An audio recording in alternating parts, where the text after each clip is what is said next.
নমস্কাৰ পুনৰ এটা নতুন ভিডিঅ' সৈতে মোৰ চেনেলটোলৈ আপোনালোক সকলোকে স্বাগতম জনাইছোঁ আৰু আজি এটা বেলেগ ধৰণৰ ভিডিঅ' হ'বলৈ গৈ আছে আৰু আমি আহিছিলোঁ শিৱসাগৰ দাদা আৰু বৌহঁতৰ ঘৰলৈ। এয়া বৌ, আমি এতিয়া যাবলৈ ওলাইছোঁ অগ্নিনাভ শিৱ মন্দিৰ আৰু চাই থাকিব ভিডিঅ'টো।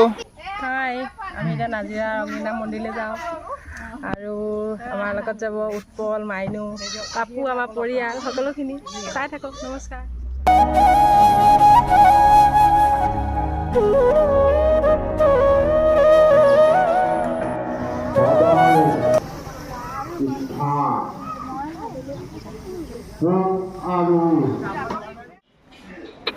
আৰু সোমাই আহিয়ে আপোনালোকে ইয়াত দেখিবলৈ পাইছে স্ক্ৰীণত ভিতৰৰ ভাগ কেনেদৰে